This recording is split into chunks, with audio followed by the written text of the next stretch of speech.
Kallid kuulajad ja vaatajad, täna on meil eriline külaline Ameerikast, Yaron Brook, kes on Ayn Rand Instituudi juht, autor ja ütleme niimoodi, et kapitalismi eestkõneleja.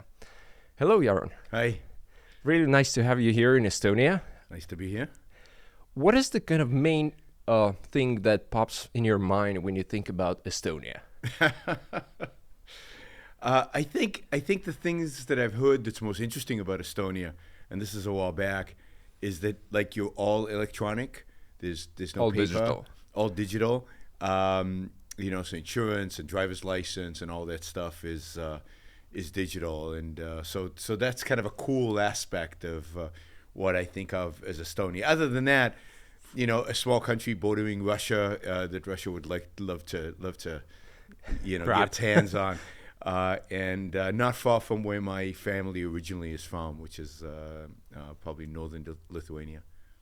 That's awesome. Is there any kind of bad idea that comes to mind when you think about Estonia? Not really. I mean, I don't have that much experience with Estonia, so I haven't developed any bad ideas yet about it.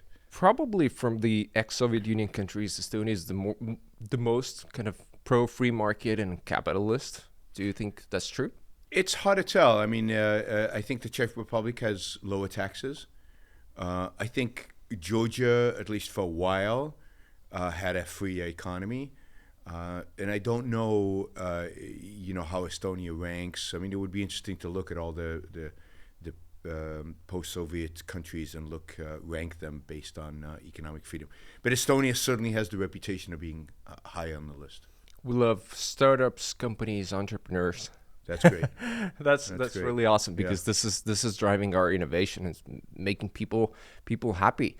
One of the things about Ayn Rand that usually like average people get pissed off is about the happiness, the selfishness, the kind of individual responsibility. Getting pissed off at happiness makes a lot of sense. Yeah. Why do you think there's so much people that are actually not willing to put time into their happiness and pursue their dreams? They rather be in a kind of negative echo chamber with all the destructive ideas. Well, I think it's a number of things. One is, unfortunately, a lot of people are lazy. Happiness requires effort. And taking care of yourself requires real energy. It requires actually thinking about it. It requires engagement. So there's real effort and energy required. I think the second is that it goes against all of our teachings, everything we're taught from our priests to our family to our philosophers. We are taught that to be happy is to be selfish. Selfishness, we're taught, is bad. Our moral responsibility, our primary ethical responsibility is to other people. And the most noble thing you can do is to be selfless.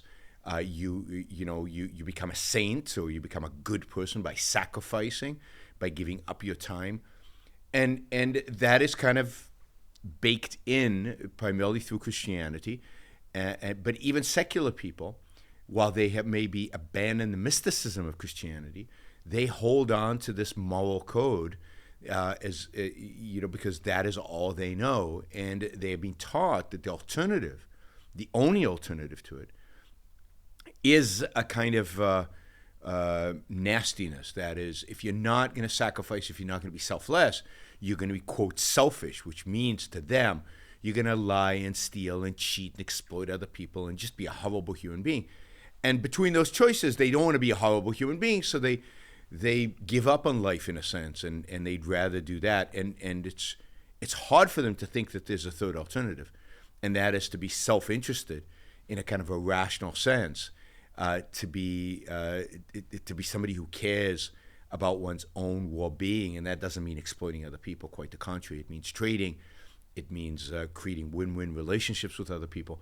But that requires effort, and it's hard, and it's a new philosophy. It's a new set of ideas. Look, for 2,000 years, since Aristotle, 2,500, 3,000 years, nobody has thought of morality as egoistic, as pro self-interest, other than Ayn Rand. So it turns out it's quite an achievement to think in those terms, particularly with the background of Christianity.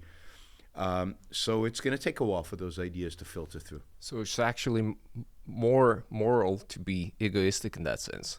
Well, I would say the only moral thing to do is to be egoistic, because the morality is for what? What's the purpose of morality? Morality is for the purpose of living a good life. Who live a good life? You, right? So it's centered in you. This is Aristotle's whole view of morality. It's a set of principles to help you achieve a flourishing life, to help you achieve success in life. And that's Rand's view. It's how do human beings survive? How do human beings thrive? How do we achieve great things? Well, how do I survive? How do I thrive? So the beneficiary of your action should be you. That means personal responsibility. That means responsibility over your life and over your actions and over your thoughts. And that is morality. So the idea of self-sacrifice, the idea of being selfless, is in that sense, it's anti-morality. It doesn't make any sense. It's a morality of death. It's an anti-life morality, which is kind of a contradiction in terms, because the whole point of morality is to teach human beings how to live. Interesting. I think it's somehow correlating with the thing from that the people are too much tied to their bodies, and when you are producing always the stress and the stress hormones, it's just like sinking in you, and you cannot get out. So basically, the more you are influenced by your body hormones, the more the less it's a chance that you can get out. So basically, the more ideas you are able to process, the less you are attached to your body processes, because your body automatically wants you to basically feel the stress all the time and be destructive. And when you have some cheat meal, you want to go for 10 cheat meals and so on. So you're programmed for destruction inside your body. So I don't think you're programmed for destruction inside your body. I think, again, bad ideas lead to bad body processes. So I think there's a mind-body integration. But and self-control is hard. Yeah, but if we're taught not to have self-control, but also if you're taught to follow your emotions, or if you're taught that reason and rationality are beyond you, you're not capable of them, if you're taught that your body is sinful, right, then all of that creates conflict and creates problems. But if you're taught the harmony of body and mind, if you're taught that pleasure is good, if you're taught that reason is what guides you towards proper pleasure, towards long-term satisfaction and towards long-term happiness, then it's far easier to skip the silly temptations of the moment and to structure everything in terms of your long-term happiness. And you're not doing it in the name of anti-pleasure, in the name of, something above and beyond the body, some mystical spirit. You're doing it because this is the best thing for your body and your mind. So it's all about the ideas we have. It's all about the habits we pick up as children, which are guided by our parents' ideas. So it's very much our bodies are guided by the set of ideas we have. And when we have conflicts in our mind, that manifests itself in stress. That's right. Because we have conflicts, then it manifests in conflicts in our body. Is this set of worldview, is this for like minority of people and it will never be mainstream? We have to always struggle to get the idea of reason out there? I don't think so. I think it can be a mainstream idea, at least in a certain sense. That is, not everybody's going to be a philosopher. Not everybody's going to dig deep into this. But if it becomes the norm in society, if the intellectuals hold these ideas and convey them to the public, and people start doing them because that's kind of the norm, then I think that they're self-reinforcing, and then I think it becomes a second nature.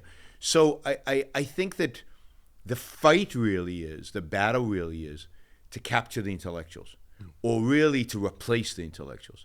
It's to create a next generation of intellectuals, so that what people hear are these positive messages about their self-worth, their positive messages about the effort required and the reward that the effort achieves.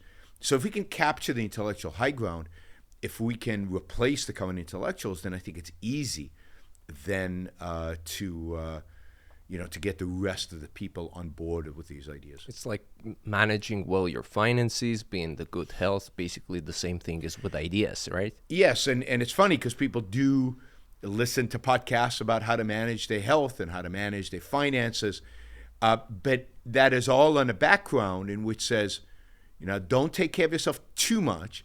Don't be too self-interested. Remember, you should feel guilty about your success because you're not being Mother Teresa. You're not going out into Africa and saving poor people. So there's this constant conflict inside of people's minds, which generates guilt, which I think is part of what creates these disharmony within the body, the stress that relates to, on the one hand, I have this feeling I have to take care of my finances, I have to do self-help, I have to learn how to meditate, whatever. But on the other hand, I feel guilty because I'm taking care of myself and I'm supposed to do these other things. And that creates all kind of cognitive dissonance. Right. That's interesting. But it's kind of always the struggle with these destructive forces, but it's true that they're getting started in your ideas and then they're extrapolated to the body. Yeah, the destructive forces are all self-imposed. There's nothing natural about them. We're not born for destruction. Quite the contrary. We're born for growth. We're born for And that's interesting, is because we have so much influence from probably Christianity that was so much indoctrinating these ideas that you are destructive in your core and so on and so on. So original sin. Original sin is what? It's to some extent original sin is sex, right? It's the very pleasure that is sex. It's a celebration that is sex. So much of our natural inclinations we view as negative, we view as sinful, we view as kind of dirty, and that creates real internal conflict. Instead of viewing human beings as, we're fundamentally pro-life, pro-growth, pro-progress. Sex is a beautiful, amazing thing. And if we're raised that way, if we grow up that way, if we abandon original sin and the idea that somehow a baby is sinful, there's something bad about just human life, then I think we can grow up with much more of an integrated approach to life, with ideas integrated with our body and our soul. And as a consequence, be psychologically and spiritually much healthier. Right. Speaking of the ideas, in our society here, even in Estonia, I think I consume 90% of the content that is coming from the US. So basically all the podcasts, Navy SEALs, and everything. Yeah. But I try to choose the constructive content, but there's so much things that are coming from the West that is so crappy in terms of the gender and all these ideologies. What's going on this battle of ideas? Why these ideas are appearing? What's going to happen to them? Because we can see that these are directly transported even like to the smaller countries like Estonia, and you have all the ideologies pretty active here as well. Yes, I mean, once they get a root in the United States, they tend to spread all over the world. And the reason is that, our modern ideologies are dead. There are no modern ideologies. We have been cruising, if you will, on the ideas of the Enlightenment for a long, long time. We have science because of the Enlightenment, because of the rediscovery of reason, and because of the secularization of society. And yet in the United States and in the West, those ideas of the Enlightenment have slowly been abandoned. The idea of reason has been undermined. We have postmodernism, we have subjectivism, we have emotionalism, we have ideas that basically say that there is no objective reality, that there is no objective truth. And these ideas that came out, look, they've been developing for a long time.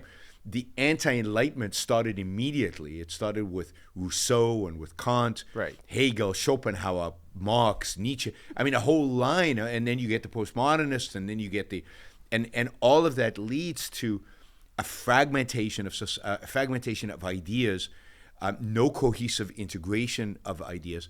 And it leads to a distrust of reality, a distrust of our own capacity to reason, a distrust of truth. So we now live in a so-called post-truth era. it's a complete disintegration of human knowledge. And that leads to crappy ideas, all kinds of crappy ideas. There's no theme to the crappy ideas except that they're crappy and that they're disintegrated, they're non-universal.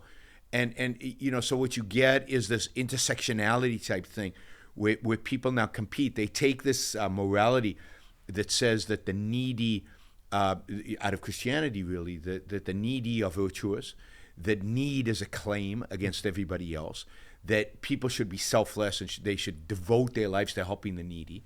And then they take that and they create hierarchies of need. And so if you're a minority, you need more than if you're a white male, and if you're trans and a minority, and all the Combinations, kind of combinations of neediness, that gives you the ultimate. But it's all based on a combination of Christianity with postmodernism, a complete negation of human reason. And will critical race theory survive in some form? Most of it, everybody can see as crap. Will it be abandoned? But what will replace it? More crap, a different variation of crap. Because the fundamental is, unless we're willing to go, in a sense, to rediscover the idea of one reality, of objective reality, reason as our means of knowing that reality, logic as our means of discovering truth, real truth, and the existence of truth, and then the fact that we're not identified by our needs and our weaknesses and our failings, but that each one of us is an individual, but there's certain universal principles that guide us all, certain moral universal principles, certain epistemological universal principles. That's what has to be rediscovered, kind of the ideas of the Enlightenment, but better. And I think Ayn Rand takes the Enlightenment and makes it better. She fills in all the gaps, all the philosophical gaps and the holes. And that's what needs to be kind of discovered, rediscovered. And only when we abandon the kind of German romantic philosophies, we abandon kind of the postmodernism, the subjectivism, the moral and epistemological subjectivism, can we get back on a path towards reinvigorating our ideas and reinvigorating philosophy and reinvigorating science and getting back to a pro-life path. Right. Yeah, it's sometimes it gets absurd in that sense that even like here, you have people who are talking about the critical race theory, even though our society, our history is really off from all these topics, but people engage to them and they kind of think of these problems as their own, even though they don't have any connection with that. But it fits because, Estonia is part of a Christian tradition that says that you have original sin. Original sin transmutes constantly what that constitutes. And now original sin is being white. It's being European. It's, you're inherently, an oppressor. You're inherently, quote, privileged. You're inherently bad because you happen to have a certain color skin. And this, we used to call this racism, identifying somebody based on the color of their skin and associating, and it is. It's basically a new form of racism, and it truly is horrific. But this is kind of the fragmentation and the anti-reason. I mean, how can you be against racism and then accuse all white people of X or anything else? It's completely illogical, irrational, a negation of reason. And look, it comes from a background that there really was racism, that there really is racism today. So it's not out of nowhere, it's not in a void, but it is another mutation of the Christian idea of original sin, the Christian idea of your moral commitment to selflessness. So you're not part of a group. What identifies you is not your moral characteristics as an individual human being. What identifies you is a membership in a particular group. You're blonde and you're white, therefore you must be an oppressor, you must be part of a majority. And nobody cares about who you are as an individual.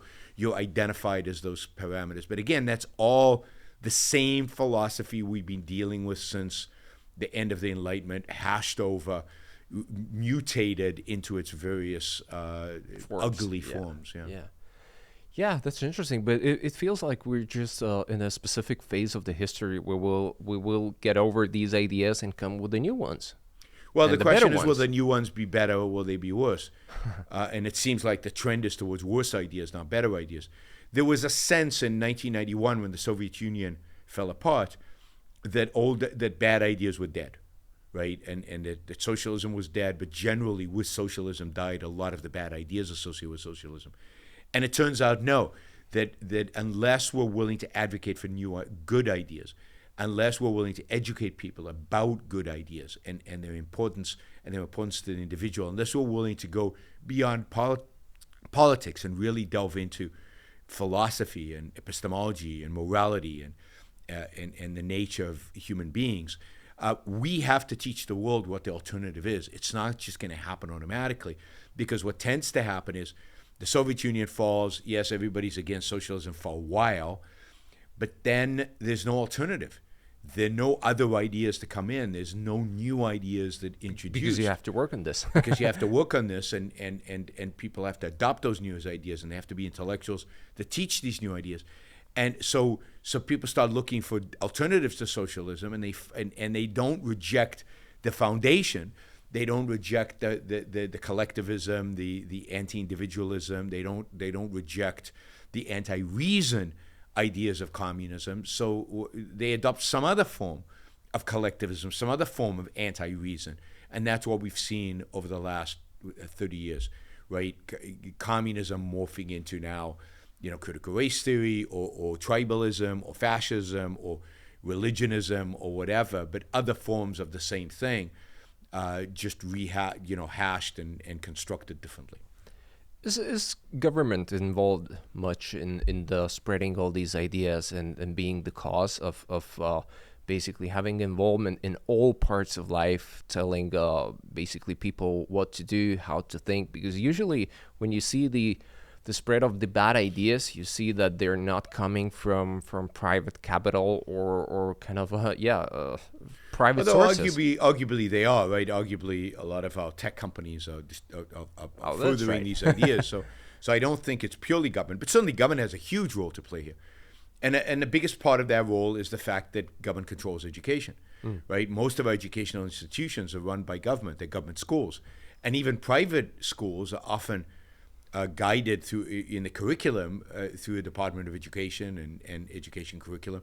And I think that undermines. I think even in the best schools, and Estonia supposedly has very good schools, Finland supposedly has the best schools in the world, but my guess is they could be so much better, and the education in them could be so much better. And my guess is that in these schools, maybe they teach math and science pretty well, but what they don't teach is these other ideas, and particularly the ideas of personal responsibility, the ideas of taking responsibility over your life, over your mind, over your everything that's involved. They don't teach you how to while they teach you math and science, they don't teach you how to properly reason about life and about the world. So I think the biggest way in which government influences is through education. And the second biggest is that government encourages us not to be independent.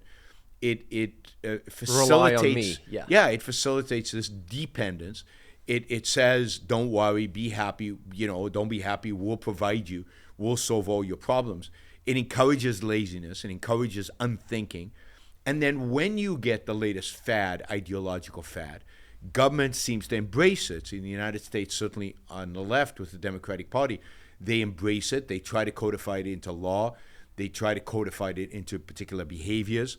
I think a lot of what's happening today around race is a consequence of the laws that were passed during the civil rights era, things like affirmative action and things like that kind of created a whole culture that was looking for, that looks at race and emphasizes race and focuses on race and makes a big deal out of race in the name of doing away with racism.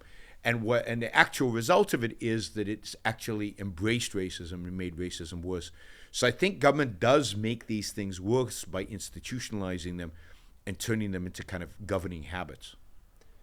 Interesting. I want to talk a bit about Ukraine in the sense that there's a one guy whose name is Alexei Arestovich, and he is advisory to the president office. And what he's saying now is basically after the Ukraine will win, there will be the new set of ideas spread from Ukraine, since they have fight for freedom, to the Europe, and Europe ideas will be replaced by the new ones that will come from these territories, because people have been kind of setting up a new life with the new worldview and so on. Do you believe that something can come from there?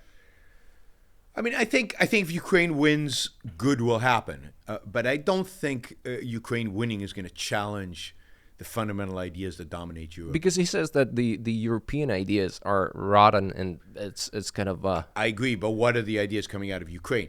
So Ukraine believes in freedom, but what does freedom mean right now? It means not being ruled by Russians, right? But does that mean not being ruled by Ukrainians?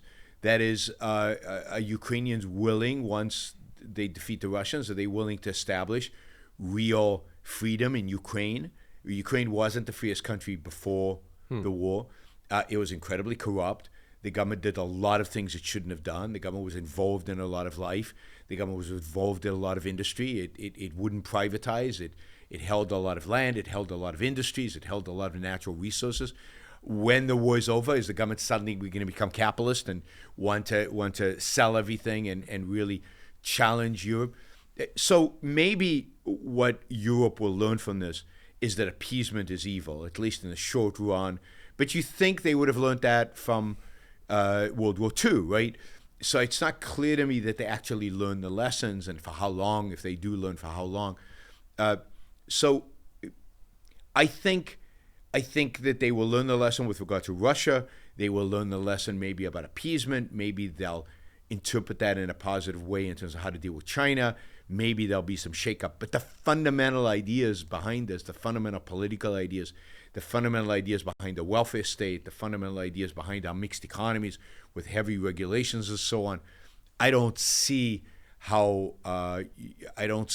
intellectuals in Ukraine advocating for something very different and challenging the West's ideas about the welfare state and about the mixed economy. Maybe I'm wrong. Maybe there are better thinkers in Ukraine, and we'll discover that. Certainly, they're courageous. Certainly, they're willing to fight. That's an improvement, and you're already seeing certain ideas in Europe shaken up a little bit. Germany announcing that they will increase their defense budget, although we'll see if they actually do it, right? Talking about it and doing it are two separate things. But I don't see coming out of Ukraine a new set of intellectuals with real fresh ideas about a new role of government and a shrinking of the role of the state and individual freedom. Again, they're fighting for their country's freedom, which is different than they're fighting for individual freedom. Right. Probably maybe his idea is that there will be certain refreshment because they couldn't do so much when all the government was corrupt. So there's a new page where they can probably start. I hope so. I hope so. I think there's always been a lot of potential in Ukraine. They seem to have, they have a memory of the Soviet Union. They have a memory of communism. They have a memory now of corruption, and kind of what that leads to. They know how evil Putin is. They've just fought a war against Putin. Does that ultimately lead them to establishing a better government, a more rational government? Or, one of the things that could happen is that at the end of the war, they will look to the West for money. They will look to the West to rebuild. And with all the money they get from Germany and the United States and other places, there will be a lot of strings attached. And those strings will reduce corruption in Ukraine, but they will also try to make Ukraine into another European country. And so I'm not sure which direction the influence will flow. European ideas are very powerful. The European Union is very dominant. Ukraine wants to be a member, right? They've already applied for membership. If they become a member of the European Union, they become a member of this regulatory, somewhat authoritarian kind of economic system. It will do them good because they come from such a bad place in terms of corruption, but it will reduce their ability to impact the rest of Europe. Right. So to some extent, it's already impacted Europe because it's woken Europe up to the fact that there's still evil in the world and there's still really bad players in the world. But whether it wakes it up beyond that is hard to tell.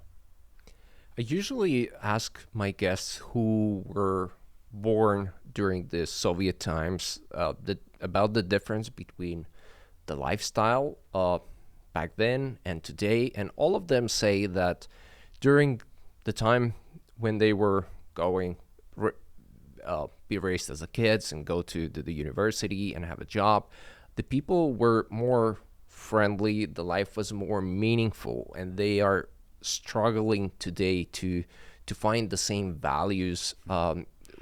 So what do you think, or even though they were under this regime, but they're still nostalgic about the human relationship and all this stuff? That sounds bizarre to me. Okay. Completely insane. Friendly when your neighbor might be reporting you to the KGB. Friendly when the state is all powerful and looking over your shoulder and monitoring what you do and what you say and what you think. I don't know if you've ever seen the movie The Lives of Others. It's an excellent movie about life in Eastern Germany during communism. It's anything but friendly. Everybody is your enemy. Everybody could call you in. I think people are delusional. They have false memories. They take the stress that they feel today, and they when we're children, everything seems wonderful, and but they don't project it back as adults. They don't think about what life was really like, what their parents will really go through. And older people, that's all they knew. So yes, I think it's completely delusional. I think it's completely wrong. I have no doubt in my mind that free people are friendlier than oppressed people. Now, they are struggling to find meaning. And this is where we started the conversation by saying it takes effort. Life takes effort. Life takes focus. Life takes real energy. And under communism, it didn't, in a sense. You were told what to do. You were told where to go, where to show up, how to live. You were told what's possible to you and what's not possible to you. Everything was dictated to you. So mentally, it was a lazy person's paradise, right? You didn't have to think for yourself. That's great. Right. But there's joy in thinking for yourself. There's the whole idea of finding meaning. What's more meaningful than thinking for yourself? What's more meaningful than a life of thought, than a life of effort, than a life of pursuing your own values? And people are looking for some external meaning out there to come hit them over the head. Again, a remnant of Christianity. I think Europe is dominated by Christianity, even though it's rejected it, right? There's this idea of the meaning is out there somewhere, I have to go find it. No, the meaning is inside of you. The meaning is the choices you make about life. Meaning is about the kind of path of life you choose for yourself. Meaning is an independent, thoughtful life of reason. That is what meaning is. But that requires thought, that requires effort, and that requires risk-taking, because it's about you and there's no safety net in terms of thinking. And that requires a certain independence. And unfortunately, because they grew up under communism, they were not trained to be independent thinkers. They were not trained to find meaning in their own lives. They were trained to look to the state, to look to others, to look to authority for meaning, for ideas. So in that sense, they're lost. Hopefully, the generation that's been born under freedom has more of a chance to be successful than the people born under communism. But yeah, it's completely delusional. Interesting. They live in a fantasy world. But it's probably right, because so much stuff was done for you. But that doesn't lead to happiness. That leads to dread, and that leads to boring, and that leads to meaningless lives, not meaningful lives. Meaningless. To have a meaningful life, you need to exert effort. To have a meaningful life, you have to actually pursue values. When you don't pursue values, when things are just given to you, your life becomes meaningless. It's boring, it's dull, and it's ugly. But people forget the ugliness. People forget that. They become nostalgic because the stress of the moment leads them to think that something was idyllic in the past. It was not. The last question, or the comment I want to add, what will be your message for the people who are now being refugees from the Ukraine? I believe that many of them will become entrepreneurs. What kind of message would you encourage them with? Yeah, I mean, I think the main message is to take their life seriously and to make something of their lives. In a sense, they have an opportunity. They've been welcomed into countries that tend to be free countries, relatively speaking. They because they are being welcomed by these countries, they have many opportunities. They have many opportunities to take control of their lives. They can become entrepreneurs, to build something, to make something in a peaceful environment. Some of them will go back to Ukraine. Some of them will never go back to Ukraine. They'll stay in these countries. But this is an opportunity to rebuild your life. It will, not only will be an opportunity for Ukraine once it wins to rebuild the country, but now for every Ukrainian has an opportunity to rebuild their life, to reimagine their life, and to take responsibility for it and to really make the most of it. At the end of the day, life is for living. I like to say with a capital L. Really, every moment of your life is a moment you will not get back. There's no second chance at life. You've got to embrace it. You've got to take it seriously. You've got to use your mind to figure out the best way to live. You've got to choose your own values and go for them. And maybe the war is a wake-up call that life is short, it's precious, and you've got to embrace it, and you've got to be passionate about it, and you've got to make the most of it. Thank you very much, Yaron Brook, for being in our show. My pleasure. Thanks for having me. Thank you.